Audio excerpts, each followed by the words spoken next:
Welcome to Blackbriar Gaming. Today we'll be looking at the 6th Legion, the Space Wolves, the Rout, the Vulca Fenrica, in the next video in our How to Build a Legion series.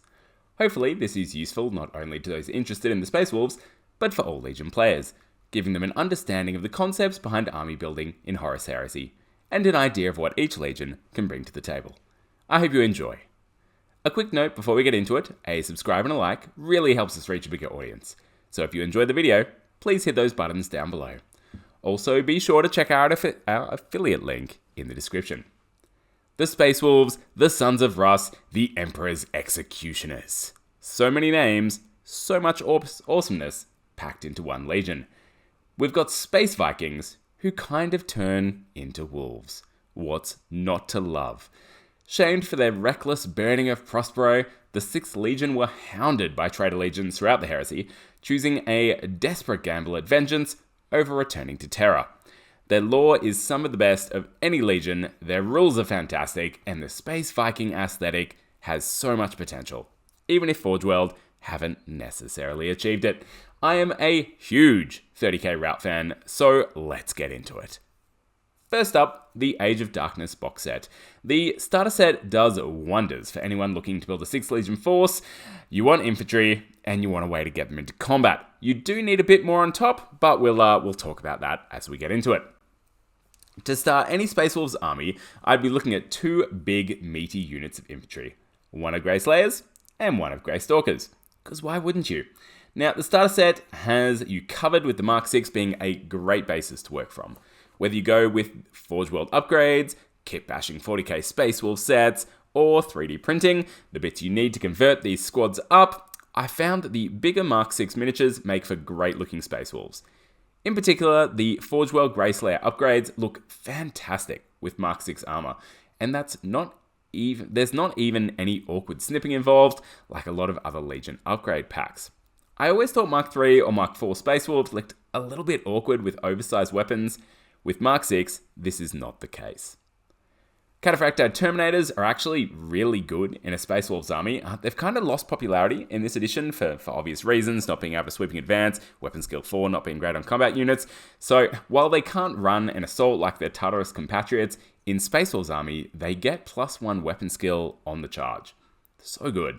It's excellent. Maybe even better than being able to charge after running. And it means that a basic Cataphracti squad can take on other Legion's elite assault units, or even dreadnoughts, with a decent chance of coming out on top. They also give you a great excuse to take a Spartan, which the rest of your army doesn't really need, so ensuring you're getting the most out of your Age of Darkness box set. A Spartan is also a very decent choice for getting your Varagir Wolfguard into combat, as it's a dedicated transport and tough as nails once you put a flare shield on it, which I strongly recommend. I've come up against Spartans without flare shields. They seem to die so quickly, but once that flare shield is on it, las cannons are they're not getting through, and they're not penetrating, are they? It makes such a difference. Now, the Space Wolves' Contempted Dreadnoughts are as fantastic as you'd assume they would be. Going up to weapon skill 6 on the charge makes them absolute monsters when facing off against enemy elite infantry and enemy dreadnoughts. Giving them a Gravis Power Fist and a Gravis Chain Fist to really drive home the point seems like the way to go, and having a Strength 10 weapon with that Chain Fist, even if it's not brutal, can be clutch against certain Toughness 5 units out there. The Praetors from the box set work just fine for a Space Wolves army with a bit of conversion, and with the Forge World Space Wolves Praetors and characters being a little ridiculous, they're not great. The Praetors from the box set may be your best bet. As they're so bulky, you can 100% get away with using 40k Primarks or even Terminator parts for conversion work. If you can get your hands on Logan Grimnar's axe, that would be my go-to. Just a great Frostblade. Frostblade? Great Frostblade. There we go. It is a great Frostblade. There we go. For converting up a sweet-looking Jarl. Wolflord Crom, another great option for awesome conversion parts, though as he's in Mark 6 armor, you could definitely get away with just using him as his stock standard model. There's so much potential for amazing conversions in a Space Wolf army, and your Jarl is the perfect place to start. The Age of Darkness box set is perfect for Space Wolves commanders, new or old. Let's dig now a bit deeper into the special rules for Space Wolves, part of which I've of course already talked about.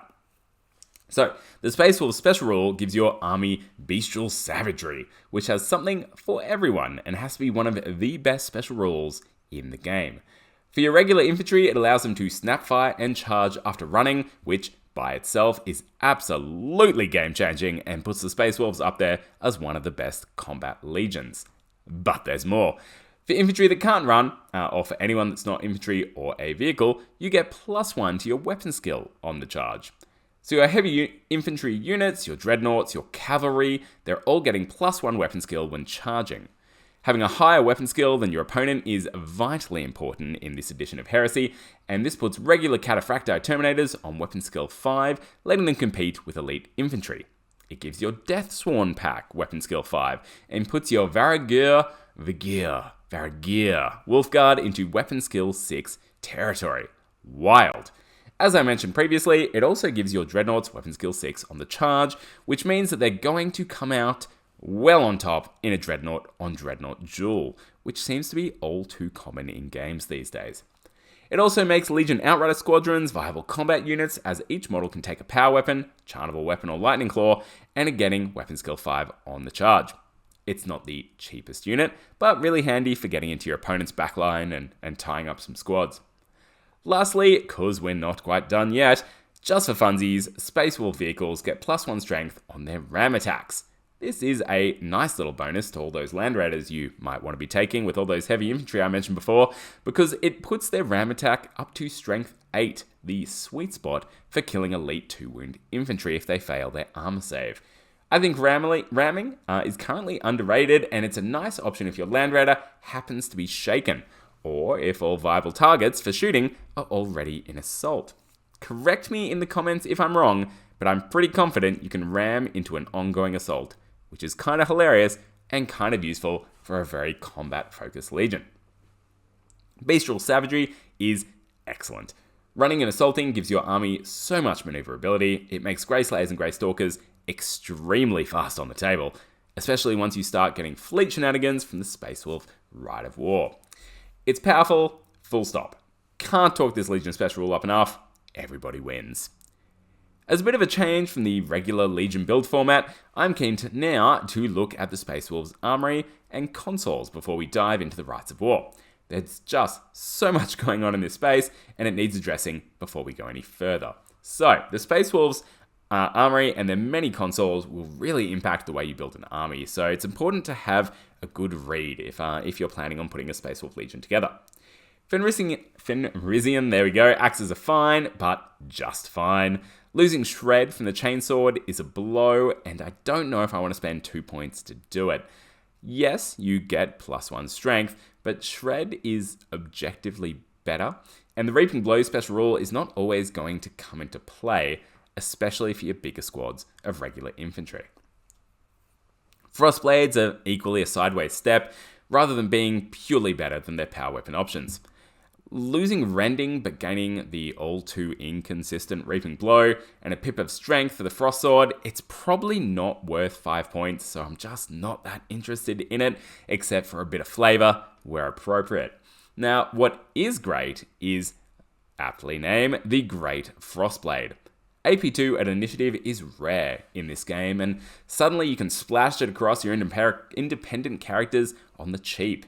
Take these, they're great, make sure to do some epic conversions to represent them. There's plenty of awesome 40k options out there to use. Now we get into the character and console upgrades. So, the Jarl and the Then upgrades essentially exist to spread that counterattack and skirmish goodness across your characters, letting them run neatly with your Grey Slayers and Stalkers. Counterattack 2 even, is fantastic. Just quietly, a Jarl getting charged with a Great Frost Axe, assuming you tag 2 enemy models, is getting 7 attacks. That's when he's getting charged. He gets 7 attacks. 8 attacks if you've taken the Hunger of the Void Warlord trait and killed the model in the previous turn while on full wounds. Not impossible to do. Absolutely outrageous. No one is going to want to assault whatever unit your Jarl is in. It's great.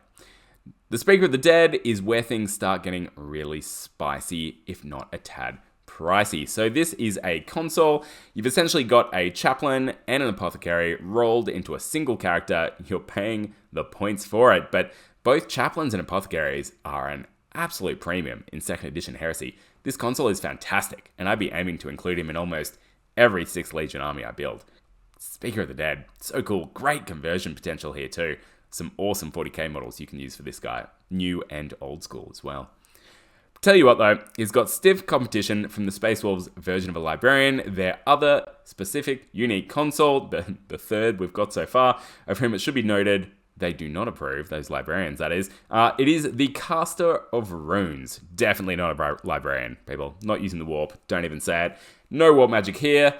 Their psychic weapon, when looking at their powers, their psychic weapon is trash. However, their psychic power, Stormwrought, has to be one of the best in the game outside of telepathy silliness. Having 5+ Shrouded at all times is fantastic, but having that go up to a 3+ Shrouded is just so very, very strong.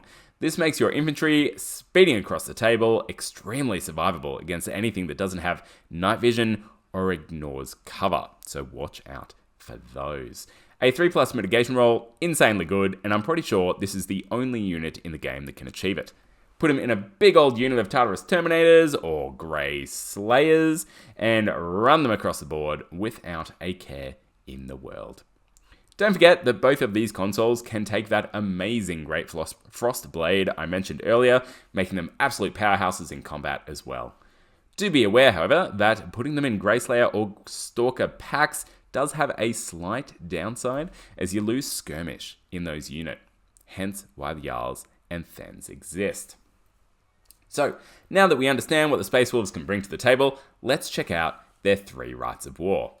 Quickly, if you are going to choose a right of war, I can't recommend a Grigor Fellhand enough, as a cheap Master of the Legion character who comes with an excellent weapon and seriously buffs his unit. His low points cost allows you to get those consoles we were just talking about into your list, pack them all in, and his model is so nice. He was originally a limited edition model in the, I want to say the Burning of Prospero box set, way back a long time ago. That then went out of production, but they brought him back. You can now buy him individually, and he's really pretty. Here's what the Forge World Space Wolf line should look like, but it doesn't. But here we go, into the rights of war. That's what we're here for. So, first, Space Wolves' right of war is actually just for an allied detachment. There's not many of these out there. I can think of maybe one other, maybe. No, I can't think of one other. I'm sure there is one other. I can't think of it right now. I really like the flavor of this, and I can't wait to use Space Wolves as allies for my planned White Scars army using this right of war. So, first up, we have the Black Watch. Now, just quickly reading out some effects and limitations of that one there. The effects, all models, yep, sure, they gain Hatred Traders and Preferred Enemy Primark. Next, they're fearless when locked in combat with a Primark that has the Traitor special rule. Very good. And when they declare a charge, targeting an enemy unit with a Primark, they gain +2 to charge on their charge roll, which is different to Fleet, so it adds on to Fleet, which is really cool because there's some Fleet shenanigans going on, although I guess that's the other rights of war. There we go, limitations. Allied detachment only, which we've already mentioned, cannot include vehicles or Primarks, and has to be used in a detachment as allies with the Loyalist allegiance. And this is a lot of fun. It's wonderfully driven by narrative and can be really powerful in the right circumstances. Including an ally in Horus Heresy 2.0 is actually a really good idea, mainly because it gives you access to a second advanced reaction, and often at very little penalty outside a bit of squandered synergy. For a narrative event or tournament where you're reliably going to be coming up against traitor forces all day long, this Rite of War is spectacular. Having access to a bunch of axe-wielding psychopaths with hatred aside, Primarks are a huge threat that can often only be countered with your own Primark. But if you don't want to take a Primark, having a fearless unit, ideally with Chosen Warriors, or a lot of cheap bodies with some sneaky invul saves, can tar pit a Primark, and close down a large portion of your opponent's forces. Two units that are great for this are either command squads, where you can lock a Primark down in a duel, noting that there is a debate on whether precision strikes can land outside of a duel, or, to close that debate down, a big, and this is my preference, a big chunky unit of breaches. Your 1 wound, 3+ armor save, 15-point lads are not impressed by the ridiculous array of weapons the Traitor Primarks are throwing around, and they'll be getting their 5+ invul saves no matter what. Give them a bunch of melter guns, stick them in front of your opponent, and they'll even make sure they reduce the Primarch's retinue as the enemy charges on in, to ensure you're not getting wiped too quickly by the lads the Primarch may be bringing along. If you want to be really cheeky, go for a couple of smaller squads of 10, as the Breacher unit tax is only 5 measly points. This way, you let your opponents waste, potentially, some attacks on overkill, on the separate units as they're trying to fight both of them, and it gives them some tough choices to make too. Remember that these units are only fearless while in combat against a Primarch, so they can still take advantage of Shrouded while slogging it across the board to stand in front of the enemy Primarch's unit, so you get the best of both worlds. As this is only an allied detachment, a cheap Master of the Legion, potentially in the form of Grieger Fellhand, as mentioned previously, is a nice choice, though a Delegatus does the job just as well, if not better, depending on how prevalent pinning is in your meta. As an allied detachment, you have the opportunity to close the gaps of your main legion. Relatively cheap combat units in the form of Grey Slayers are a great option, packed full of cheap power axes and ready to cause havoc for your opponent in the midfield. As I'll be running them with White Scars, having a Weapon Skill 6 Space Wolves Dreadnought, on the charge of course, is really handy, as I don't have to break my internal narrative to include a Contemptor alongside my 5th Legion force. Allies, check them out people, good for narrative, good for gaming, especially when they come, the whole detachment, with hatred. So nice. So that's the Black Watch, an excellent opportunity to paint up a small 6th Legion force and immerse yourself in the narrative of Space Vikings hunting demigods. Love it.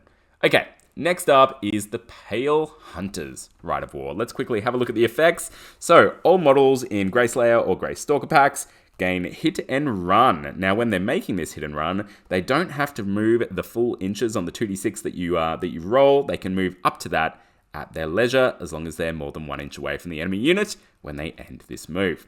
Very nice.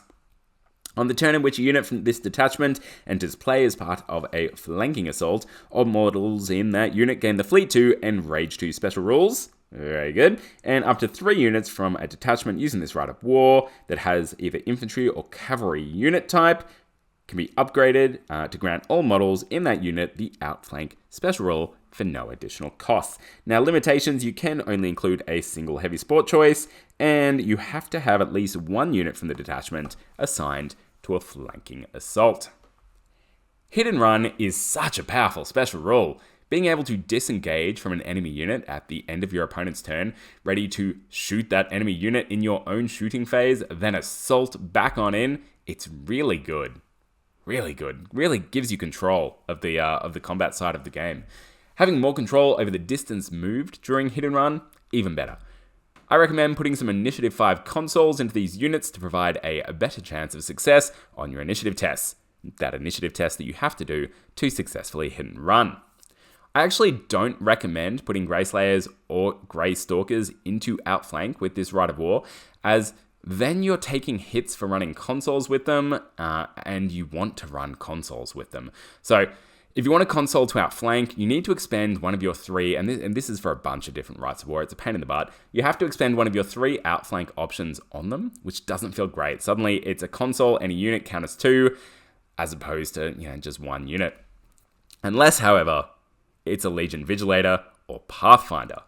Now we're on to something. The Pathfinder is probably the better... They come, by the way, just quickly. Vigilators and Pathfinders come with Infiltrate, which lets them outflank. The Pathfinder is the better option for a combat-orientated unit and gives some other benefits to the unit while being thematically perfect for what this Rite of War is trying to achieve. So if you want to get a sneaky Pathfinder in there, go for it. Yeah, he doesn't have to expend one of your outflank points and matches the narrative that we're going for. Might not be the most powerful option, but it's a bit of fun. Treat yourself. Okay, so if you want a couple of consoles with your Grey Slayers and Stalkers, and you prefer the Space Wolves consoles over your Pathfinder shenanigans, then what do you put into outflank with this Rite of War? Well, it allows you to put infantry and cavalry in there, which is spicy. My initial temptation is to go with a Hyal on combat bike with accompanying command squad, also all on combat bikes. This is such an amazing unit, especially as it's up to weapon skill 6 for the command squad on the charge, and weapon skill 7 for your Hyal. So nice. They've got those big bases, so you can actually try and gain the benefit from those Space Wolves reaping below frost weapons. And if you want to model them riding giant wolves, well, I'm not going to stop you. It's super fast, so is a great choice for outflanking, no matter where your opponent tries and hides. And as it's a retinue, you only need to expend one of your 3 outflanking options for this excellent unit. Give your Hyal the Crownbreaker Warlord trait and hunt down enemy warlords for preferred enemy and 5+ feel no pain while in assault. Great unit, and not too pricey on the combat bikes either. They're only 10 points per miniature to upgrade, as opposed to jet bikes, which just get real outrageous real fast. Another great option for outflanking are units of Tartarus Terminators. They can run, so you can take advantage of Fleet 2 from the Rite of War, and of course, still assault after running. Thank you very much, 6th Legion. You've got a minimum threat range of 17 inches. If you roll double ones on your charge, you've got an average threat range of 22 inches. This is for getting into assault, and a maximum threat range of 25 inches when coming on from outflank. This is for a Terminator unit, people, packing a bunch of affordable power fists. So good. You're going to be able to get into pretty much anything you want to at this stage. 2 of these units to support your bike riding command squad seems super solid. Sneaking a Chain Fist or 2 in there isn't a terrible option in case you come up against Armor 14 vehicles in your opponent's backfield. I just find that Power Fists and Thunder Hammers, they just go a little limp when trying to strike Armor 14, so I always like to see some Chain Fists in Terminator units, just in case a Land Raider gets in your way. If you're not sold on Space Wolves riding combat bikes and or Giant Wolves, now is it Hyal Haval? Haval Redblade is a super spicy take in this Rite of War. His Fear 1 is handy to get more chances at pinning enemy units when he comes on from outflank, and the Scout Special rule he hands out to 3 units gets your non-outflanking Grey Slayers and Grey Stalkers up the table faster. So, we've got 1 each of a Grey Slayer and Grey Stalker pack, 1 with the Speaker of the Dead, 1 with a Caster of Runes. That's just how I like to run my Space Wolves. We've got a Hyal and Command Squad all on bikes or Red Blade and some cronies. And we've got 1 or 2 Tartarus Terminator units coming in from outflank. You can go pretty much anywhere you want to with the Pale Hunters from here. To keep that theme going, I might be looking at Recon Squads, might be looking at Seekers. They're all doing hunting things, sure. Perhaps one of those close combat orientated Outrider squadrons I mentioned earlier for chasing down enemies as they flee, although giving them twin-linked melter guns seems like another great option to offset a very combat-heavy army. But I think, here's the spicy take, Xiphon Interceptors could be a lot of fun in this list, and I think once we see these come out in plastic, they will be swarming Heresy battlefields.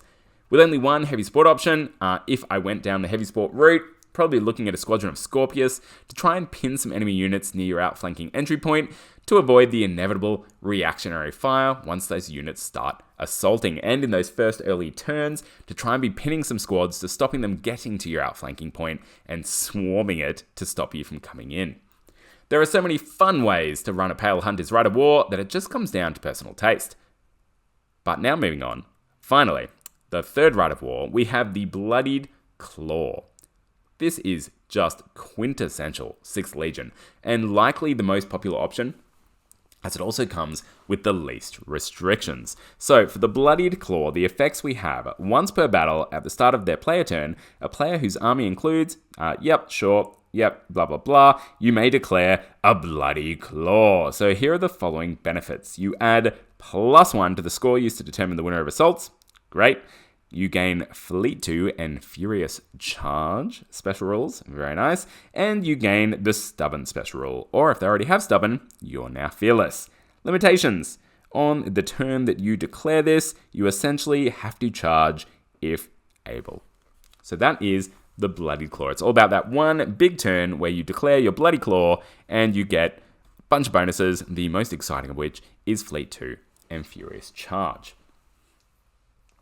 I see this Rite of War working nicely with an armoured Space Wolves force, able to deliver your force in a nice, controlled manner, on the turn of your choosing, to make the most of your bloody claw. It comes down to the points value you're playing with, but as a basis for this force, I'm keen on the Variger Wolfguard squad with accompanying Jarl in a Land Raider Spartan. Or if you want to use the models you're getting out of your Age of Darkness box set, Cataphracti Terminators, noting they go up to weapon skill 5 on the charge, are doing just fine here too.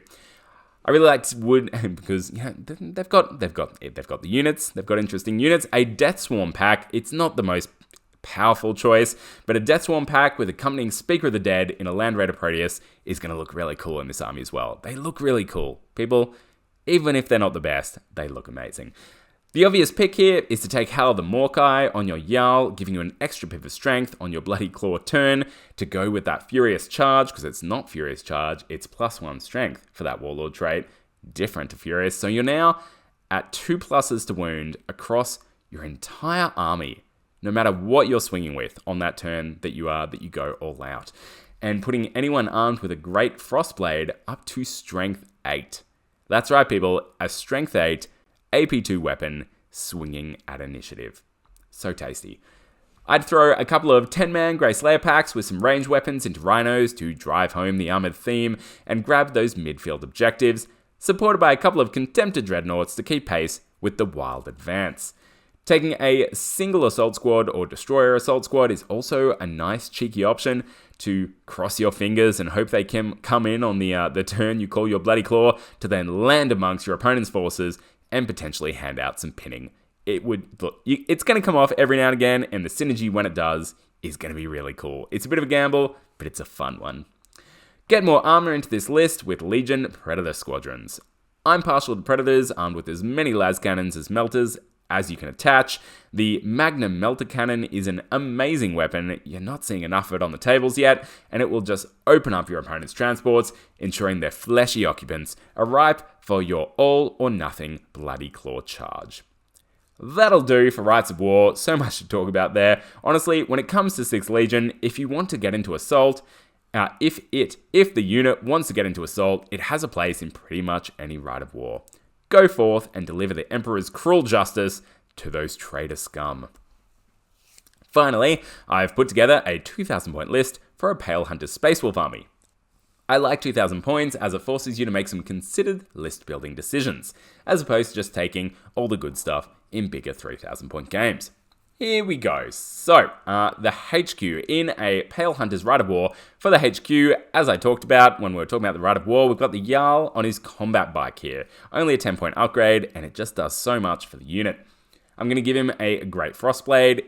Is a Thunderhammer better? Perhaps, but on the turn that you're going in there, +2 strength, it's really good. Swinging initiative, it's not going to instant kill things, but it's going to do a bunch of wounds, and this guy gets so many attacks. I'm also going to give this guy the Crownbreaker Warlord trait. Now for his command squad, five chosen on a Legion Sparth combat bike, all with frost axes. Legion standard in there, great unit, and it's giving out buffs to all those around it.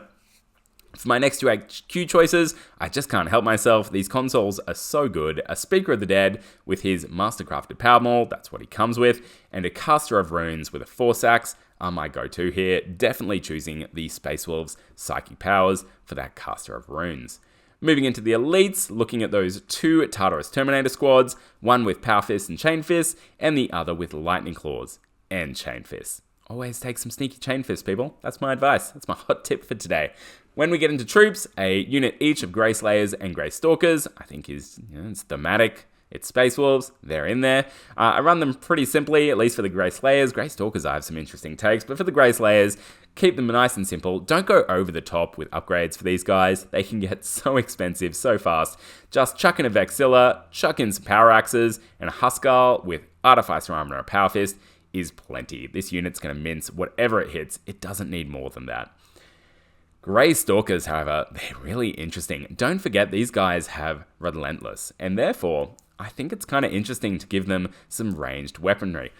I think it's kind of cool they can take rotor cannons. That's not very common in a lot of these units that can take special weapons. So 4 rotor cannons to try and pin something is nice. Remember that Space Wolves, yeah, they can charge after the run. They can also get snapshots off. So really high shot weapons like rotor cannons, you're going to get a few hits there, and you just have to get one wound through to get a pinning test on your opponent. Bolters are a really great option with these. I feel like a lot of people might leave bolters at home with their Grey Stalkers. Don't do that, because they don't have to replace their bolt pistol and chainsword to take bolters. And because they're relentless, they can rapid fire their bolters after running on the turn that they still then charge, even if you are snap shooting. Or if you don't want to run, don't need to run, you're rapid firing your bolters at full ballistic skill and still getting a charge off. That's a lot of extra strength 4 hits. It's really nice. I've chucked some power lancers in these guys. Don't forget power lancers, everybody. Power lancers are like power swords, but they have reach. They have reach 1. That's really good. So I'm aiming this unit more at power armored enemies. So I think the power lancers are the choice here, where I'll send the Grey Slayers after those 2+ armor save opponents. Once again, Huskal, Artificer Armor. I've given this guy Power Axe just to mix it up. I put a small reconnaissance squad because I can't help myself, and I think I'm gonna maybe every list gets a recon squad. I promise actually. What's next? White Scars. I promise I will not write a White Scar list with recon squads. So, recon squad, it fits the theme. It fits the hunting theme as well. Augury Scanner, Nemesis Bolters, how you run them. Don't forget your Augury Scanners on your reconnaissance squads, people, because you want night fighting for this army, because you're running up the table with a bunch of stuff. You're then coming on, hopefully, turn 2 with your outflank, forcing a bunch of pinning checks, so your opponent being at -1 leadership would be super handy. So, night fighting. You want night fighting here, so remember, for any long-range shooting going in your Pale Hunter's army, give it an Augury Scanner. When it comes to fast attack, I think the Xiphon Interceptor is really nice here. I would hope that it would come in on the same turn, and look, so much hope here. A Master of Signals could do great work for this army, just for a better chance for things to come in on the turn you want them to, but I'm too busy putting in awesome Space Wolf consoles to even think about it. But my hope here and my plan for the Interceptor is it comes in on the same turn that the outflank does, so that your opponent has to make some really tough decisions about what they use their, I'm pretty sure it's their Interceptor advanced reaction on, shooting at either the outflanking units or try and taking some snapfire pot shots at your Interceptor. Last up, that Outrider Squadron I talked about comes with 3 twin-linked melter guns for only 130 points. That's really good. Drive this real close up to an opponent's Land Raider and just hope for that cheeky explode result. Or any vehicle. People are running vehicles other than Land Raiders, apparently. Who knew? So, look, plenty of other things you could put in here. You could put a Scorpius in instead of that Outrider Squadron. I have been prone to put Scorpius in too many lists, so I wanted to try something just a little different. And because they're Space Wolves, these guys are still Weapon Skill 5 on the charge, so are still going to be able to do a bit of work in your opponent's backfield as well, if you happen to get in there. There is so much to say about the 6th Legion, but for today, that'll do. The Space Wolves are certainly one of the best legions in the game right now, and can do things that other combat-focused legions can only dream of. They're a lot of fun, and they look fantastic on the battlefield, pending a few bodgy-looking fur pelts. If there's anything you think I've missed, or anything you'd change in my army list, definitely leave a comment down below. But importantly, for now, make sure to keep rolling those dice and getting hyped for Heresy.